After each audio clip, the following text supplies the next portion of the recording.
Chapter 18. Kath froze on the threshold, overwhelmed with the scent of herbal tea and the painful noise of an off-key duet. The millinery was easily 8 times as large on the inside as it was on the out. A fire crackled in a corner fireplace, and the walls were covered with hooks and shelves that displayed an assortment of elaborate headdresses. Top hats and bowlers, bonnets and cronets, straw hats and tall, pointed Don's caps. There were hats covered in living wildflowers, and hats blooming with peacock feathers, and hats fluttering with the wings of dozens of vibrant dragonflies, some of them occasionally giving off a puff of flame and smoke. As Catherine stared, Raven abandoned Jess's shoulder and swooped inside. The wind from his feathers beat against her hair, and for but a moment, his shadow laganated across the shop's wooden floor. Kath's heart stuttered as she remembered the ominous shadow that had followed her over the castle lawn, the hooded figure, the raised axe. She blinked, and the chill was gone. Just a bird now settling on a ceramic bust of a clown with a silly, grinning face painted with black diamonds.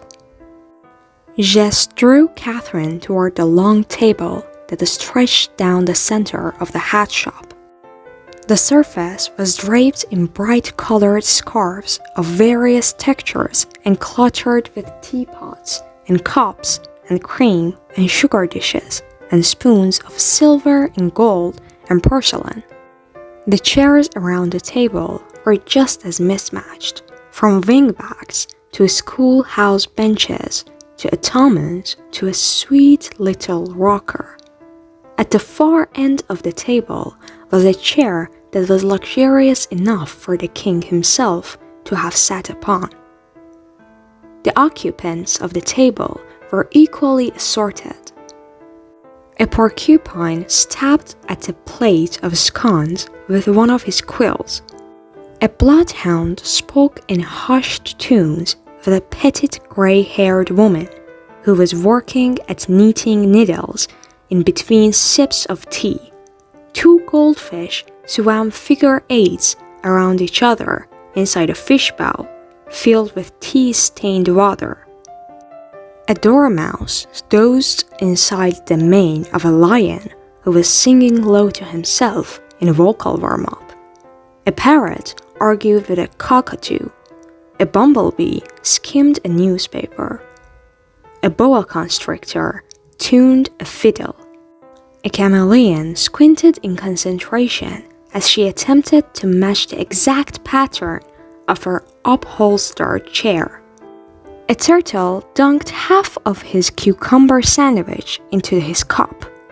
The noisy whooper-ups at the center of it all were a March hare, who stood on top of the table, and a squirrel perched on his head. They each wore ridiculous floral bonnets, though holes had been added to allow their ears to poke through. Together, they were the source of the very loud and rather obnoxious duet that had first pierced Kath's eardrums. The song was about starfish and stardust, though they both seemed too hoarse and confused to get any of the words straight, and they were horribly murdering the tune. Catherine cringed as the song dragged onward. With one hand on her elbow, Jess guided Catherine around the table, toward the man who was occupying the throne at the far end. He was exquisitely dressed with plum coattails and a crimson silk cravat. One finger skimmed idly along the brim of a matching purple top hat. Though he was young, his hair was silver white with a few choppy locks tumbling around his ears, and the rest tied with a velvet ribbon at the nape of his neck. He was slouched and apparently bored, feet set up beside a half-empty cup of tea. Then his attention landed on Geste and turned lively, a grin fast to brighten his face. He swung his feet off the table. "Well, well, if it isn't our star performer, returned from the world of gallantry and riches." He stood and gave Geste a quick embrace, before pulling away and grasping him by the shoulders. His smile had turned to scrutiny. "Don't seem much changed," he mused, shutting one eye at a time to complete his inspection. "A bit scrawnier, perhaps. Don't they feed you in that fancy castle of yours?" He pinched Geste's cheek, but it was pushed away. "Like a cow full slaughter," Geste said, "but I'm also forced to work for my pay. A novel idea to you, I know. A horrific waste of talent is what I call that." The Hatter, for Kath assumed this must be him, grimaced suddenly and cast his gaze toward the hare and squirrel on the table. "That's enough. I can't take any more." Grabbing a cane that had been popped against his chair, he whapped the handle of his spoon, which flicked a cashew from a bowl of nuts, and sent it soaring right into the hare's open mouth. The hare froze. A sudden silence fell over the tea parlor. The hare pounded on his sternum, choking. His red eyes bugged. Catherine tensed. The boa constrictor slithered onto the table, encircled the hare's body, and squeezed. The cashew sailed out of his mouth and curse-plated into the turtle's teacup. Catherine watched, appalled, but the rest of the tea party guests had already taken back up with their conversations and tea drinking. She seemed to have been the only one concerned. "What have you dragged in with you, Geste?" She started. The Hatter's inspection had turned to her. His eyes, she noticed, were the color of soft violets, and his feathers equally delicate. He was very handsome, while simultaneously striking her as very pretty. "Lady Catherine, this is my dear friend Hatta. Hatta, Lady Catherine Pinkerton." Enchanted, she dropped into a curtsy. Hatta tipped his hat, but didn't smile. "Pinkerton, a relation to the Marquess?" "He's my father." A robust laugh burst from his mouth. "A true lady, then." He shot Geste a look that held layers of meaning Kath felt ill-equipped to interpret. "Or does it only go so far as her satin shift?" Heat rushed into Kath's cheeks, but Geste did not rise to the bait. His tone was cold as he responded. "She is indeed a lady, as we are gentlemen. Do not force me to duel with you for her honor." "A duel? Gracious, no. A hat off, perhaps, but never a duel." His scrutiny slipped down Kath's dress, and she had the distinct feeling that he was estimating how many shillings the material had cost. "Any consort of Geste is a friend of mine. Welcome to my hat shop." "Thank you." "And this is my long-time accomplice, Sir Hare," said the Hatter, lifting his cane to the hare as he came scrambling off the table. "Sir Hare?" said Catherine. "Hare," said the March Hare. "Rhymes with mayor, but spelled with a G." She stared, not sure how hare could be spelled with a G. Before she could ask again, Geste settled a hand on her shoulder and whispered, "I'll spell it for you later." She curtsied again. Hatta slid his gaze back to the table and scanned the occupants. The bumblebee had turned his newspaper into 3 origami sailing boats, and most of the guests were watching them chase one another around a teacup that was the size of a punch bowl. The lion and the old lady were placing bets on which boats would sink first, while the turtle dumped sugar on the sails to sink them faster. Hatta pounded the end of his cane on the floor 3 times, then swirled it through the air. "Everyone move down! Make room for our joker and his lady! And who's up next?" Chants of move down echoed around the table as they pushed back their chairs and spent a topsy-turvy movement flitting to new seats. Sitting, testing, jumping, and bounding over the table and under, hopscotching between the chairs, tumbling into one another's laps and on top of one another's shoulders, and some of the smaller animals finding a cozy spot inside an empty teacup. Only Hatta's throne was left out of the chair swapping, until finally everyone had settled down again, leaving the 2 seats on either side of their host open for Jess and Catherine. Feeling like this was all a game she didn't know the rules to, Kath went to sit down. "No, my lady, you'll want to be over here." Jess rounded to the seat on Hatta's left side and pulled it out for her. Hatta snorted and tipped his hat up with his cane, watching Catherine as she sank straight-backed into the offered seat and smoothed her skirt around her legs.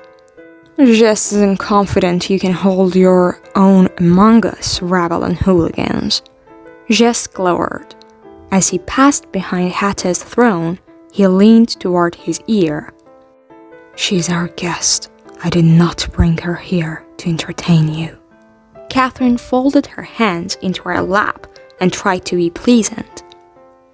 "Wrong, Jess," Hatta said, his knowing smirk never leaving her. "Everyone's here to entertain me." "Well then, allow me." Jess snapped the top hat from Hatta's head, holding it aloft as Hatta tried to grab it back. Jess was already chuckling and stepping up onto his chair, then onto the table. The cups and saucers rattled as his boots clumped against the wood. With a disgruntled sigh that didn't hide the tilt at the corners of his lips, Hatta threw his heels back onto the tabletop and picked up his tea. Catherine caught sight of Raven still atop the clown's bust, almost a part of the shadows. He angled his head to watch Jess parade across the table. The room hushed. Anticipation scrambled up Catherine's spine, and she leaned forward, her fingers crushed together in her lap. Stepping around the mess of dishes, Jess came to stand at the table's center. He held the top hat so everyone could see. Then, with a twist of his wrist, he sent the hat into a blurring spin and dropped his hands away. The hat continued to levitate in the air. Catherine bit her lip, hardly daring to blink. Tapping his fist against his chest, Jess cleared his throat. Then, to Catherine's surprise, he began to sing, "Twinkle, twinkle, little bat." Her lips twitched at the familiar lullaby, though Jess had slowed down the cadence so the song was more like a serenade. His voice was confident, yet quiet, strong, but not overpowering. "How I wonder what you're..." He tapped a finger onto the brim of the spinning hat so it flipped top to bottom. "At..." A flurry of bats burst upward. Catherine ducked as they swarmed through the room. Their squeaks filled the shop with bedlam, their wings close enough to tease Kath's hair without touching her skin. Jess' voice cut through the ruckus. "Up above the world, so high." The bats turned into a cyclone. encircling the room so the table was in the eye of a living storm.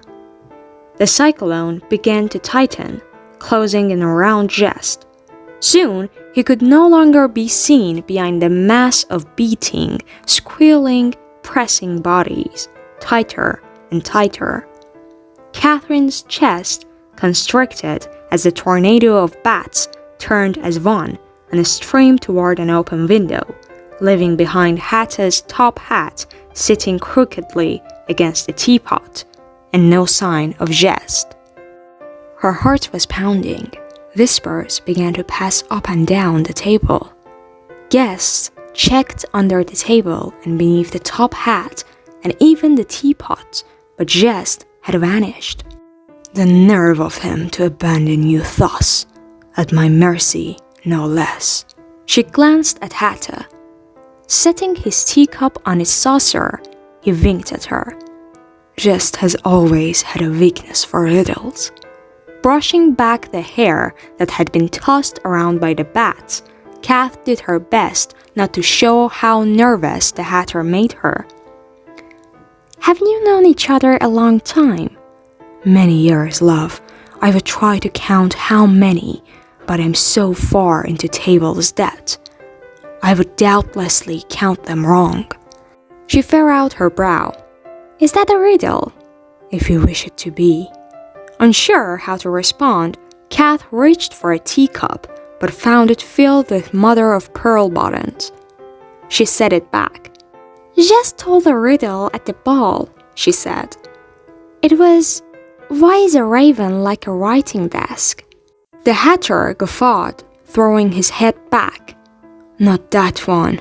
Sometimes I wonder if he's even trying. I didn't realize it was an old riddle.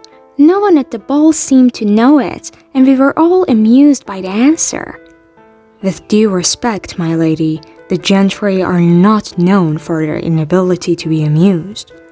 She supposed he was right, for the king most of all. But the way Hatta said it made it sound like a fault that should be shameful, and she wasn't sure if she agreed.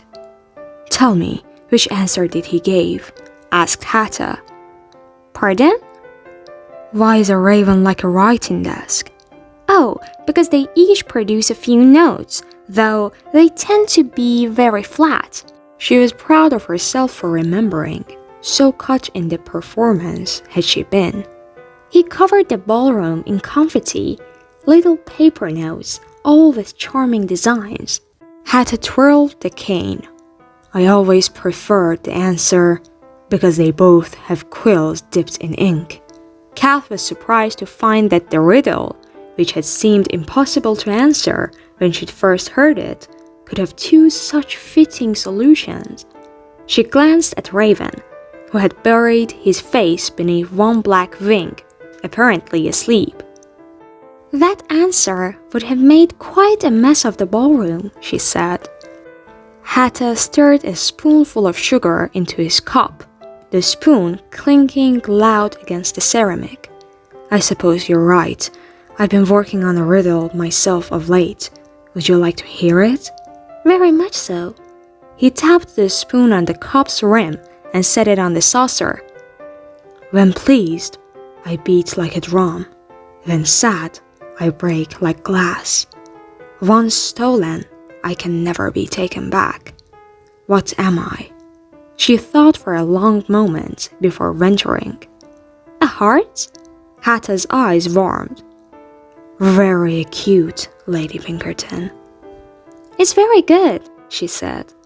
Although I wonder whether it wouldn't be more accurate to say, once given, I can never be taken back. That would imply we give our hearts away willingly, and I am not sure that is the case. Perhaps we should ask Jest when he returns. I dare say he's the expert. He pulled a gold pocket watch from his waistcoat. It doesn't usually disappear this long. Perhaps he was already tired of your company. Kath bristled, sure not that he was trying to provoke her, though she couldn't imagine why. Clenching her fists beneath the table, she scanned the guests again. Most had gone back to their conversation. Twinkle, twinkle is a lullaby, she said, not a riddle. How does it end? I can remember. She hummed through the song again. Like a tea tray in the sky. Hatter snapped his fingers. Hare! Tea tray! Sky! The hare, who had removed the flora bonnet, peeled back his enormous ears and gawked at Hatter. Then he hopped up from the table fast as a gunshot and grabbed a tea tray, dumping off a pile of crustless sandwiches, and rushed to an open window.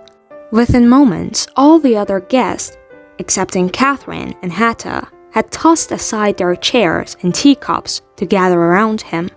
Catherine craned her head, thinking it wouldn't be ladylike to be jostled in with all those strangers. Oh, Huxwaddle, she muttered, pushing away from the table and joining the crowd at the window. Hare tossed the tea tray. It spun out into the forest and disappeared into the night. They waited. Somewhere outside, they heard the clatter of the tea tray falling through tree boughs and thumping back down to the ground. Breaths were held. No one spoke. The dormouse yawned and shifted in the lion's mane, turning to curl up on his other side. What are you all looking for? Catherine spun back to the table. Geste was sitting to Hatter's right, holding a half-eaten biscuit in one hand and a teacup in the other. The crowd cheered, whistles filling the shop. With his gaze on Catherine, Geste smiled, and Cath's heart joined it. She tried to keep the humor from her face as she planted her hands on her hips and faced him across the table. Hatter was right, she reprimanded. It was terribly rude to abandon me so. Geste licked a crumb from the corner of his mouth. I know you'd figure it out. The Hatter grunted, taking his top hat back from the boa constrictor, who had fetched it from the table's center. Let's not make a prodigy of the lady when all she did was recite a child's lullaby. Grabbing his cane, he smacked it 3 times on the floor and yelled, Who out of you loosey bunch wants to follow our joker? Move down!